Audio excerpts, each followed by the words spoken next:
Sėkmingai savo daugiabučius atnaujinę Viečiūnų gyventojai po renovacijos šilumos suvartoja perpus mažiau. Džiaugiasi šiltais, jaukiais namais ir žino, kad namus renovuoti verta. Jaunystės gatvės 20 ir 22 daugiabučių namų gyventojai pasinaudoja savivaldybės siūlymų dalyvauti daugiabučių namų atnaujinimo projekte ir savo lėšomis prisidėję prie savivaldybės įgyvendinamo ES lėšomis finansuoto projekto, praėjusiais metais baigė abiejų daugiabučių namų atnaujinimą. Buvo atrinkti namai Viecūnuose, vieni iš šalčiausių, kurie buvo pasiūlyti renovacijai. Mes ten sugebėjom surinkti 25% savo lėšų ir dėl to kaip ir buvo nutarimas renovuoti tuos du namus. Tai atlikus renovaciją, kas buvo padaryta tiems namams? Sienos, pamatai apšiltinta ir dalis stogų, nedidelė dalis stogų. Dar mes turim patys įsipareigoję apsišiltinti dar apie 250 kvadratų kiekvieno namo stogo lubas. Ir vaizdas pasikeitė ten, kas juos matė, kaip jie buvo, plytos byrėjo, tos nesilikanė, bet molio, kur buvo prastos ir balkonai buvo apibyrėję, tai viskas pasikeitė net pažįstamai. Ar iš tikrųjų mokate mažiau, o gyvenate šilčiau?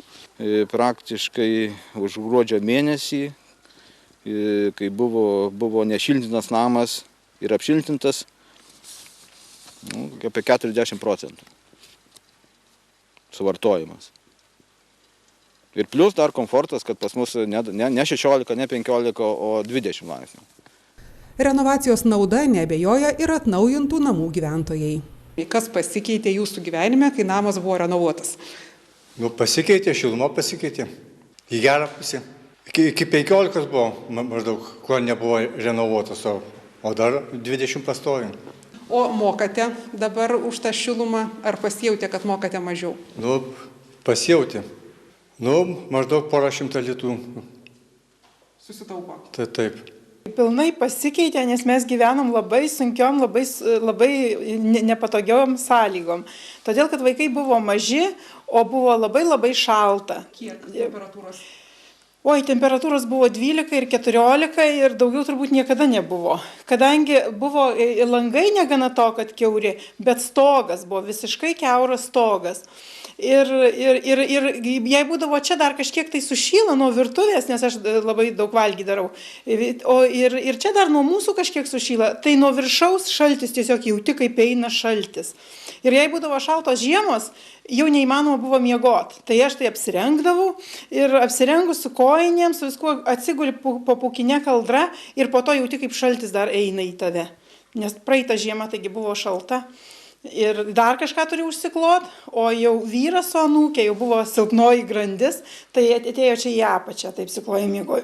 O vaikai irgi ten kažkaip tai, bet žodžiu, nelabai buvo įmanoma buvo miegoti. O dabar? Ir jauti, kad vėjas pučia, įdomiausia tai, kad jauti, kad vėjas pučia į veidą. Tai buvo. Ir kai nulupo čerpės, tai tokie plyšiai buvo, saulė švietė ant lovų, visur švietė saulė. Taip, kad buvo, o dabar tai mes labai gerai gyvenam. Labai gerai, dabar šilta, dabar jau žinom, kas yra trumpos rankovės žiemą, žinom, kad reikia vėdinti kambarius, ko anksčiau niekada nebuvo. Nebuvo poreikio, nes buvo vėjas ir taip. Ir iš viršaus šaltis ėjo ir per langus ir tiesiog nebuvo kur slėptis. Mes rengdavomės beveik kaip į lauką.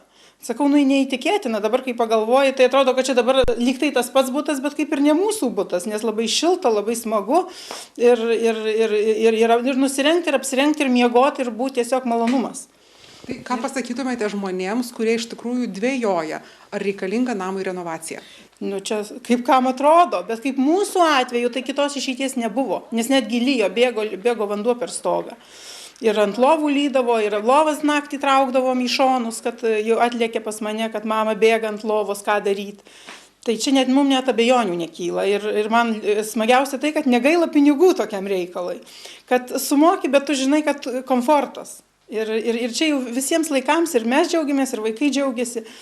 Ir tikrai, tai yra tokia sritis, į kurią negaila pinigų. Iš tikrųjų, didžiausias turbūt džiaugsmas dar ir tai, kad moka mažiau. Ir paskaičiavus taip nelabai tiksliai, atrodo, kad nuo 30 iki 40% sumažėjo šildymo kaina. Tai aišku, tai labai džiugina. Druskininkai pirmieji šalyje pernai pradėjo įgyvendinti plataus masto pilotinį daugiabučių namų atnaujinimo ir jų energinio efektyvumo didinimo projektą, kurio tikslas – paskatinti žmones kuo aktyviau dalyvauti daugiabučių namų atnaujinimo projekte. Suskubusiems tai padaryti dar iki 2014 metų Druskininkų savivaldybė savomis lėšomis parengs ir apmokės visą reikalingą techninę dokumentaciją. Patiems gyventojams už tai nereikės mokėti nei lito. Iki 2014 metų pagal Jessica finansinį modelį daugiabučių namų atnaujinimui numatyta 30% valstybės parama, kurią naujoji vyriausybė žada artimiausiu metu padidinti iki 40%, o projektų administravimo išlaidos apmokamos 100%. Vien dėl to reikia suskubti, nes nuo kitų metų sausio 1 dienos valstybė paramą ketina sumažinti perpus. Druskininkų savivaldybė ragina visus druskininkiečius gyvenančius daugiabučiuose kuo greičiau priimti teisingus sprendimus ir ryžtis savo namo renovacijai dar šiemet, esant tikrai palankioms sąlygoms. Specialistų paskaičiavimais po renovacijos buto vidaus temperatūra vidutiniškai padidėja 4–5 laipsniais, o pasak nekilnojamojo turto ekspertų, atnaujintuose šiltuose bei gražiai sutvarkytuose daugiabučiuose butų vertė išauga net trečdaliu.